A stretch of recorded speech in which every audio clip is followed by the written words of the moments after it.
All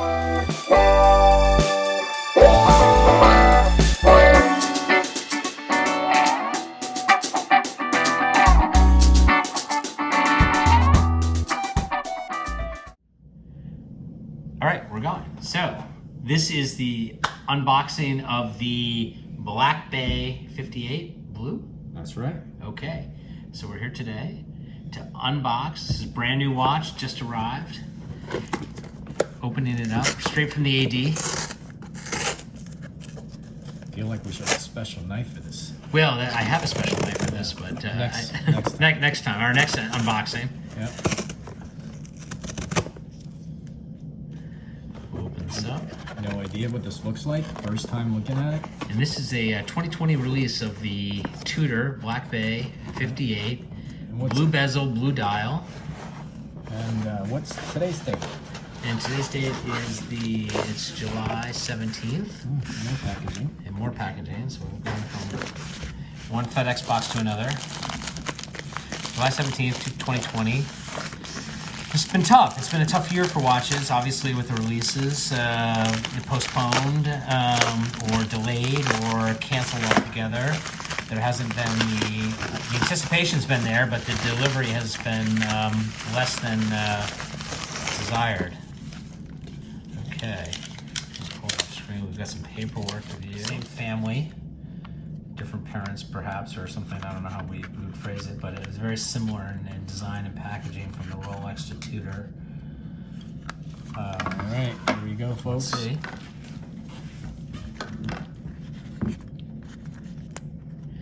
And again, very traditional Rolex. When I see this coffin, I see this box, I see the styrofoam. It reminds me very much of what how the Rolex has come from the factory to the authorized dealers. We'll pull this apart. There's the traditional hang tag, stickers. Beautiful, beautiful.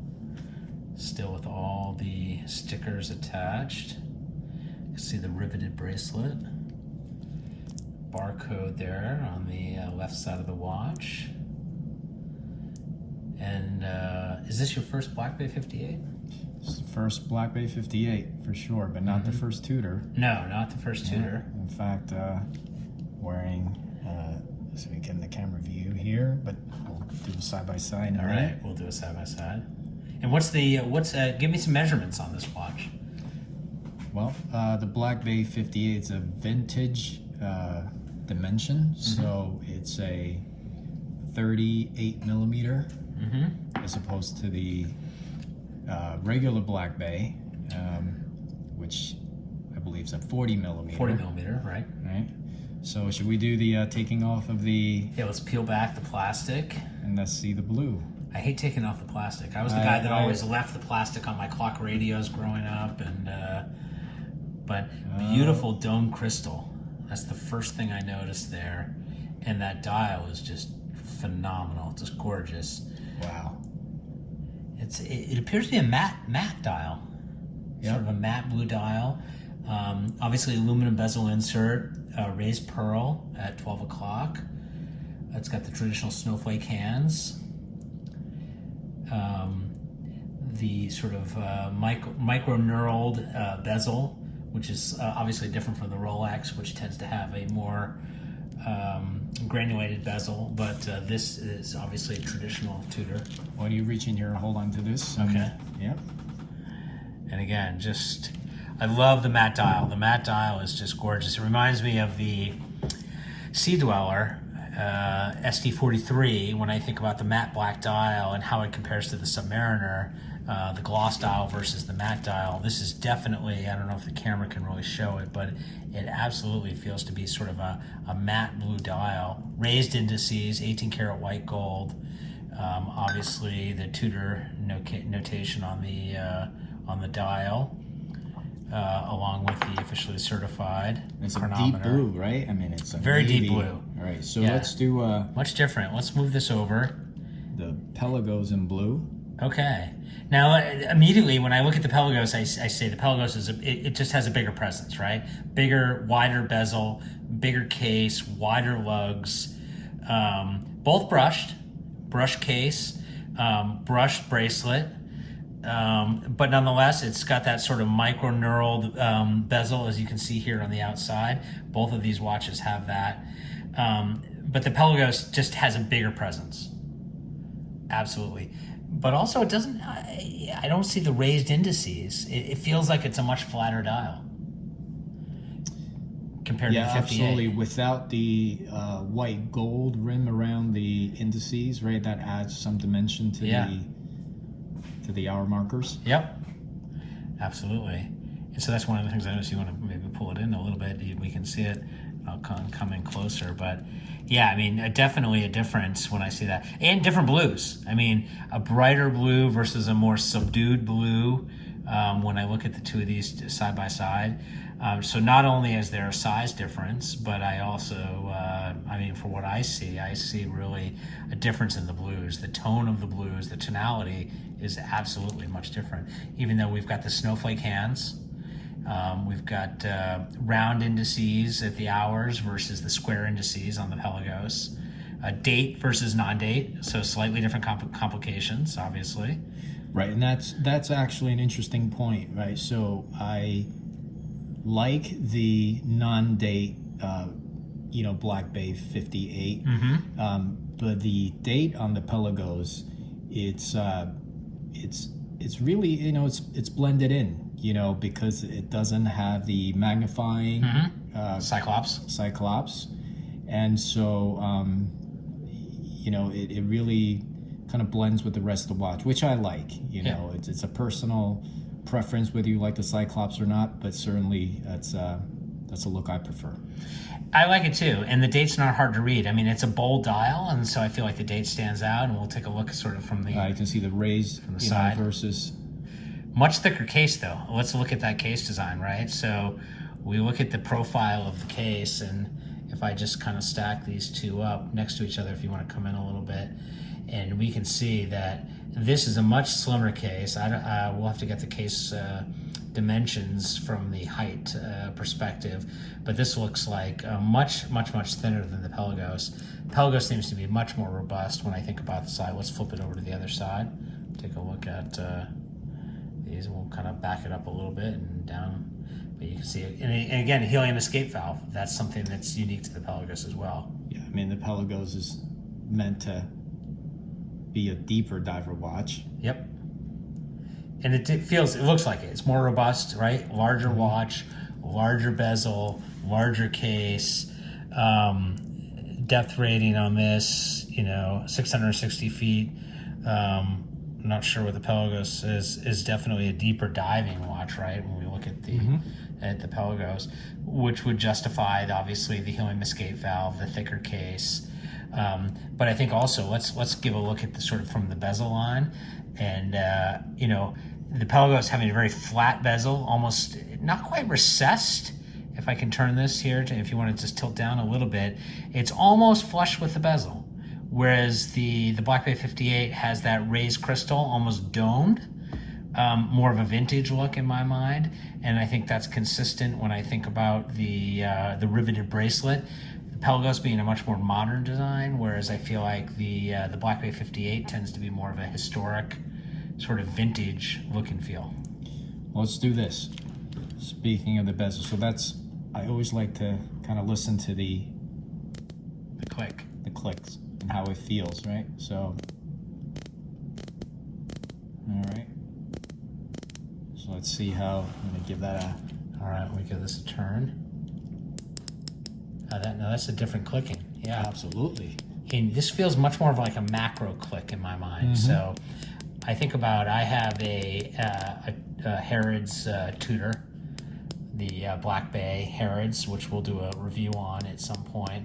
But that has a much finer click. This definitely feels louder, and it feels like it's got larger distance between the clicks. Yep, for sure. Where that feels much, I think, softer. Yep. And it almost feels like actually, I don't want to say there's more clicks per on the dial, but I definitely feel like there's certainly a difference as you rotate the bezel. Let's take a look at let's look at the crowns. take a quick look at the crowns. Traditional Tudor crown, although different. You've got the Tudor shield on the Pelagos. Right, the shield versus the rose. The rose. So different. Again, more vintage, I think, with the rose, if I'm not mistaken. You definitely have that. And then let's flip it over. Let's look at the back of the clasp. Back it up a little bit. Now that's interesting. Now, obviously, big difference when we look at the back of the clasp. So one of the reasons why, you know, I love the Pelagos is how comfortable the bracelet is. And if you are on this last setting, you can see that, you know, you can stretch out the band a bit, and as your arm expand and contract. So that's the bracelet, you know. So that's similar to Rolex. I mean, Rolex in some of their watches has that, you know, sort of that micro adjustment, slightly different. And here's on the wrist view.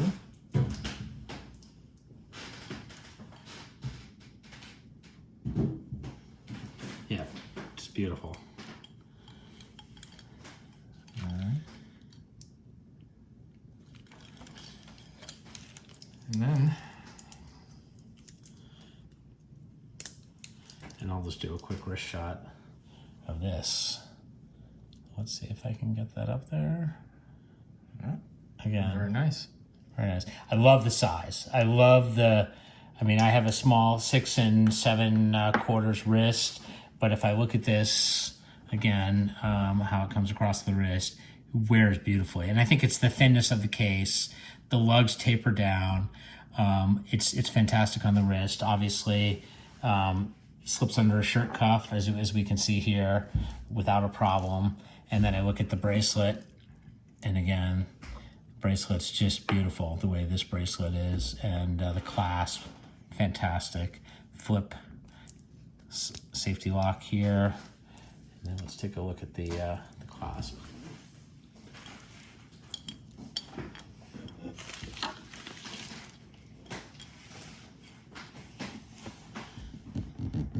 Just beautiful. I mean, the matte dial is just fantastic. The dome crystal, the brush case, the brushed bracelet, the rose crown. It just screams sort of classic vintage Tudor. And, you know, I see the DNA from Rolex here across the entire watch. I look at the case shape, I look at the bezel, I think about my 16610 sub that I bought in 1994. Has a lot of similarities, you know. I see the DNA, but the fact that the crystal, I think, to me, is one of the best parts about this watch. The matte dial, the dome crystal, the white gold surrounded indices, all just make this a winner all the way around, I think, in my mind. okay. Anything else we need to show about this watch? I mean, do we want to show the back of the watch at all? Just to see the back of the case. Obviously, there's no display case here.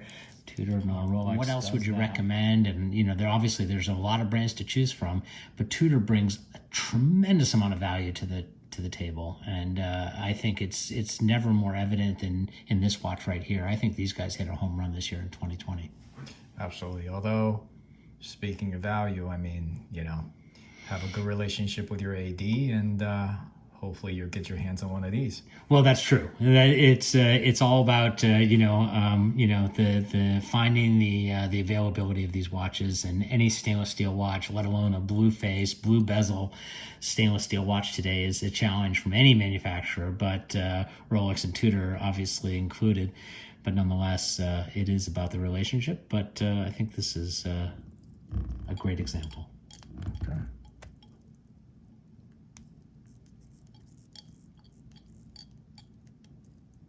Quick time set. Mm-hmm. Nice thing here too, again, no date, so very easy to set. If you don't, if you pick this watch up after a couple days, couple weeks of not wearing it, and you need to quickly set it, there's not a lot of effort required as you kind of get this correctly set. to the hours, minutes, and seconds, and you don't have to worry about a GMT setting or a day or a date or a moon phase or anything like that. I mean, it's pure utilitarian, and I think that's a great thing as well. So that's it. Okay. That's the Black Bay 58 Blue, brand new 2020 release from Tudor. And that's it for this review. I think we'll come back to you next time.